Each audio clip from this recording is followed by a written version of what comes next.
Previously on the All Drivers Career Mode. Talk of the devil, it's Felipe Massa in a Williams. And look at that, pole position. We're on pole by 7/10 of a second. And lights are on the way we go, and Hamilton's already got a jump in this, it's got ahead of us. And we're going to try and dive down the inside into turn one. And this time, well, once again, he just breaks himself into the chicane and loses a hell of a lot of time. There's Hamilton, and he's just completely outbreak himself. It's not like a brake failure, is the fact that rain is arriving in 10 minutes time. On the outside of turn 2, and we completely lock up going onto the grass.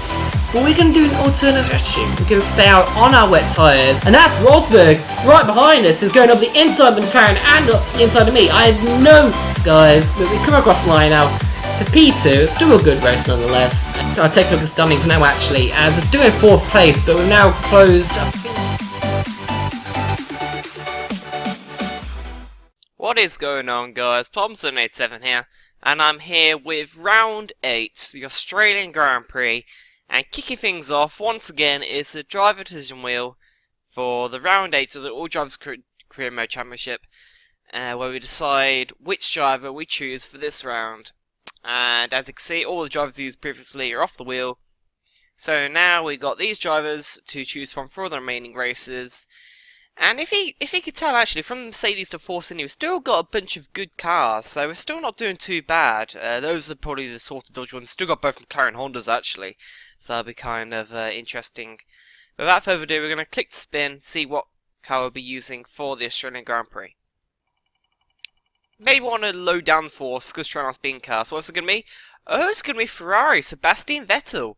So hopefully we can maximise the goodness, well, the quickness of this car, get a race win, and hopefully close in on the championship. Will I do well? We'll see. Wish me luck, guys. Now, before I get into the main point of this video, I just want to say there are 2 new rules which I've thought of for this series. If you want to have a look at the old rules, the rules implemented at the moment, then go check out my first video in this series. I've explained all the rules for the series. But the first rule is that if I choose a Mercedes car on the wheel, then I will start on the back of the grid, not do qualifying. That'll make races a bit more entertaining, not just for you guys, but also for me as well. As if I was on Mercedes, maybe it'd be a little bit too easy. And the second rule is that if there's like, if there's like a free-wave title fight and stuff like that, any driver in contention for the World Championship at the end in Abu Dhabi, which is going to be a 100% race, I cannot choose for that race. As you know, if you have watched the first video in the series, that it will be completely randomised, completely reset the wheel for the last race in Abu Dhabi. But anyway, getting to the main point of this video, the Austrian Grand Prix. We're in a Ferrari, it's driving Sebastian Vettel, and we skipped all the way to Q3 at this point because nothing really happened in Q1 and Q2. I think the only real surprises were that both Red Bulls got knocked out in Q2, but then again it is a very straight line speed dependent track, so that's not really a big surprise. So this is my main qualifying lap pretty much of the weekend. I actually went down. I was actually slower in the first sector of this lap, but this is my fastest lap of the weekend. At the moment, my teammate though, Raikkonen, has got pole position, and we actually we topped both sessions, so I was quite surprised. I topped like Q1 and Q2, so quite surprised to see the AI step up their game in Q3. But this is a pretty almighty lap, if I don't say so myself. So let's see where it ends up on the grid. At the moment, we're P2. We set a lap just early in the session, so we're sticking on board for the rest of the lap. Obviously, we went up in the second sector, not purple though, so we need to have a really good third sector to get pole position, so we can take that corner very nicely in 5th gear. Now into 4th gear for the last corner. Get the inside curb, don't run wide, and we're going to go across the line, and it's pole position on a 1 minute 8.4, and that actually got us pole position for the Austrian Grand Prix. It's great to see, ahead of our teammate Kimi Raikkonen, who's been actually on pace all weekend. I think in like practice qualifying he was up there in like 2nd and 3rd. But looking at the standings, both Mercedes actually got qualified by Massa and Bottas respectively, with Rosberg all the way down to P6. So it's going to be difficult for them, but I'm sure they'll be up there come the race. And we're skipping forward right to the grid now. And the strategy is going to be a 3-stop strategy. I was actually surprised on the grid looking at that, as I thought tyre would be kind of similar to Canada. being such a small lap and stuff. But no, tyre wear at this track is very, very tricky. It's very severe. We're going to go to the race now. Hopefully tyre wear won't be Achilles heel for this race. Also hope we can get a good result, hopefully the win, beat both Mercedes and gain both points, and then once again in the championship standings. So I'm going to go to the grid now, in pole position, Raikkonen behind us, Massa straight behind me, and I think it's Rosberg or Hamilton in 4th place or whatever. Lights on the way we go, and again, terrible start, getting so much wheel spin. Raikkonen's got a jump on us. That's Hamilton who's got a jump as well. We're going to hold it round his outside though in turn 1, and we have got back into 2nd place, so Hamilton got very slow in the apex there.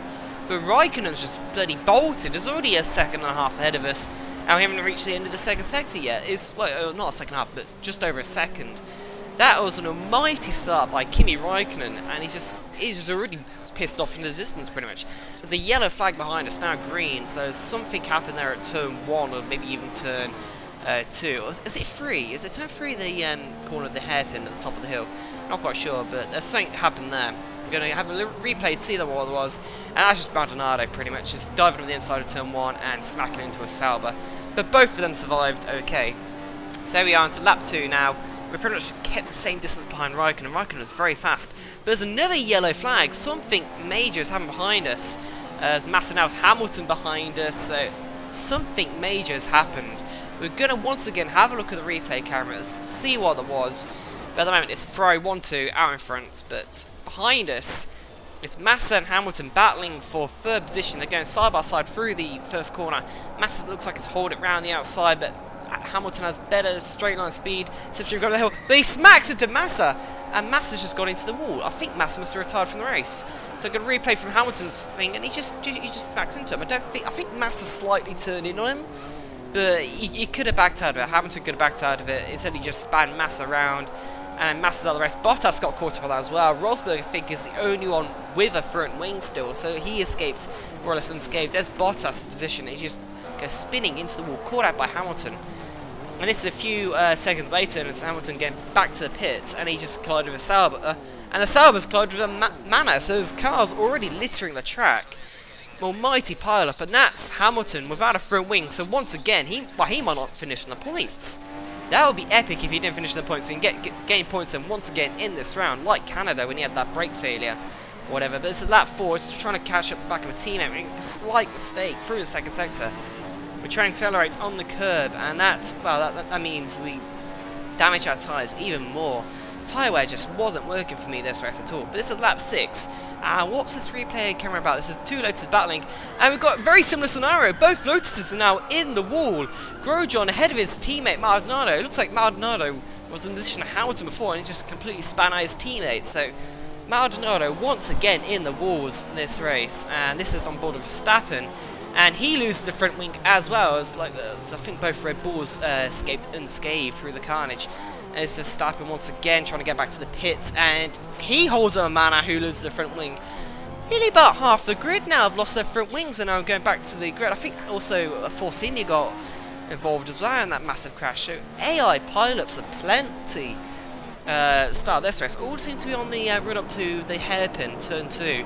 So I don't know what's going on there. The AI just somehow don't seem to know how to take that corner or something. But this is lap 7. We're going to run for an early pit stop as my tyre wear just was extreme. It was just horrible. Rosberg in P3 after escaping unscathed from that Mercedes pile-up was actually catching me quite a bit. As we go into the wall at the end of the pit lane, so lucky not to lose the front wing there, as I have actually done that before on previous games, I think 2014 or whatever. So lucky not to lose the front wing there. So now into P6, is behind Perez and Kvyat, might be, who you have yet to pit. It's lap 8, so they will be pretty soon. As they get a good run, obviously on the fresh prime tyres. Good time to get the prime stint out of the way and done with in the 2nd stint. But Perez went very slowly, and he's going to the pit lane. So luckily I saw that and didn't try and dove from the inside, and wasn't pretty would have been squeezed into the wall or the grass or whatever. But this is going on to lap 9. Quite a few people are pitting, I think. Now to P4. Got DRS. So right behind Kvyat. As Rosberg in the pit lane, that was. Take to one very nicely. We're going to have a good run home. Going on the hill towards the hairpin. No DRS. It's just a Ferrari straight line speed OP over the Red Bull. with Renault engine, and we easily get the position. We show the AI how to overtake going into the hairpin, as obviously they don't seem to know how to this race, weirdly. So that's Ricciardo ahead of us, he went to the pits obviously.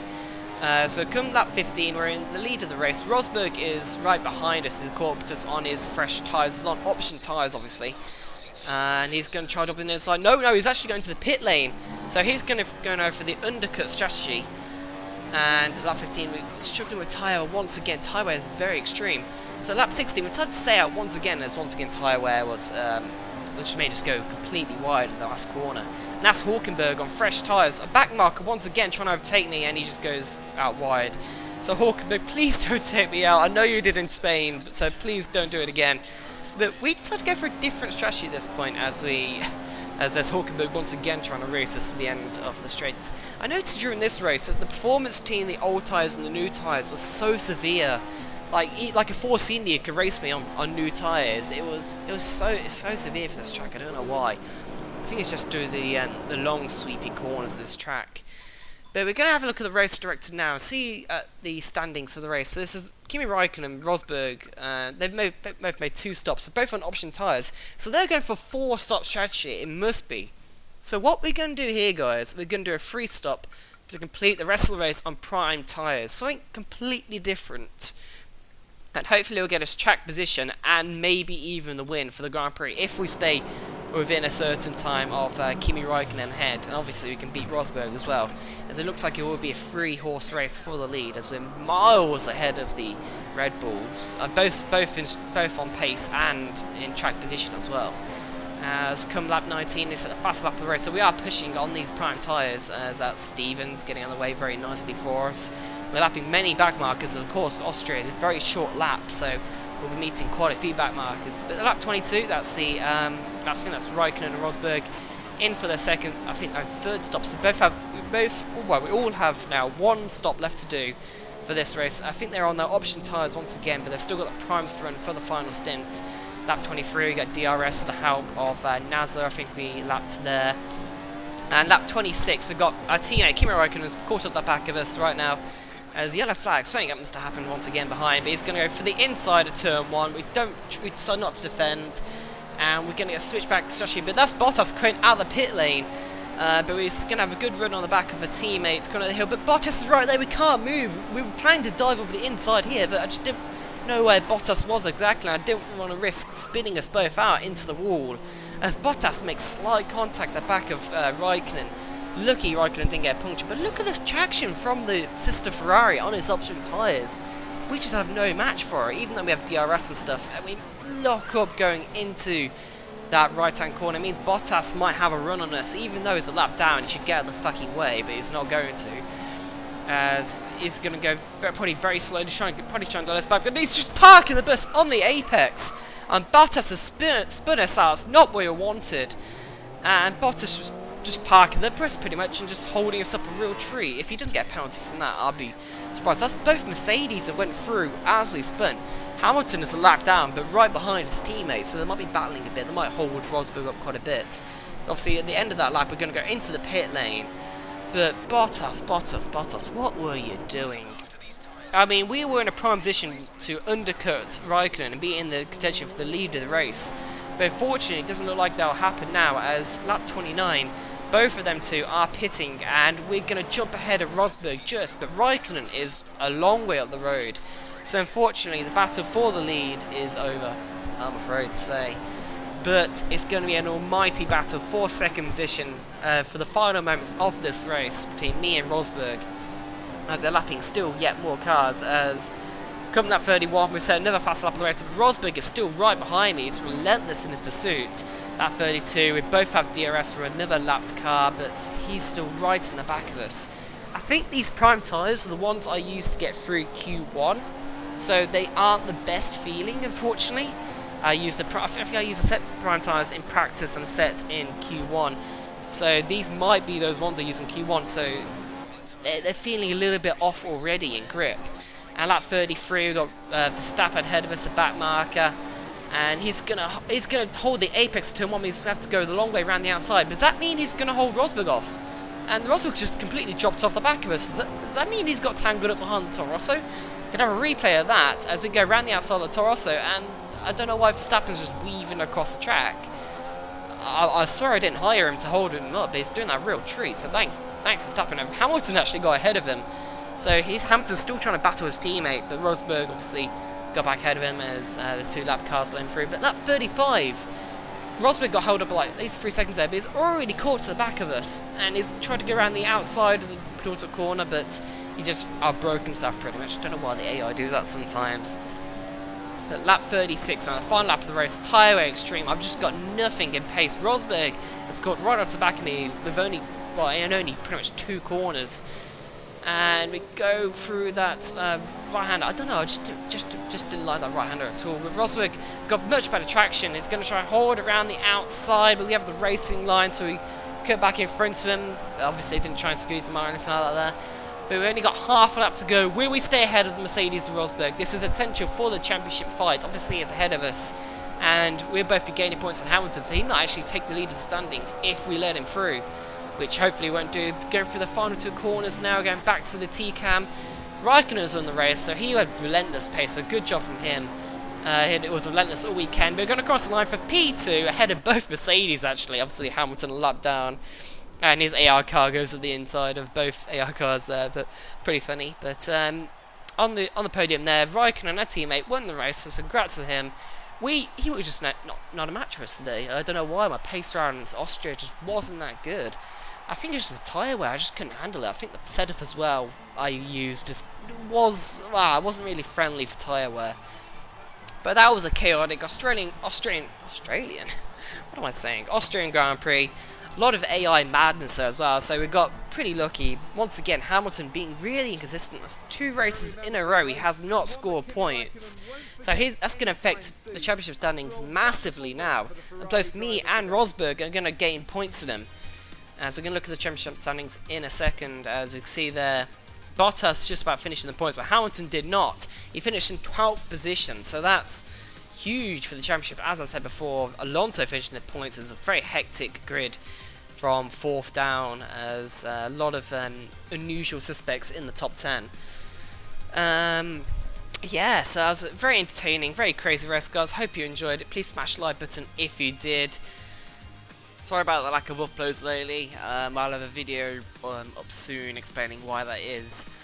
But so yeah, that was a good race. You can see the amount of warnings and penalties from lap, I think 2 and 6, the 2 collisions were from all the AI cars just being mental. But we're looking at the championship standings now. I'm now in 3rd position. Obviously, Vettel didn't score because I used him for that round. I might actually change it up if I do another season on that on F1 2016. But now in 3rd place, behind Rosberg and Hamilton, who are now equal on points, 119 each. So it's hotting up for the championship. We're only 18 points behind, over the 100 threshold. So it's fascinating, really. Hopefully it'll be a good championship fight between us, and maybe even 2 Ferraris if they score some more race wins. But I hope you guys enjoyed that race. Next round is Silverstone, so hopefully that'll be a good race as well. And I'll see you guys for the episode. So I'll see you then. Palms out.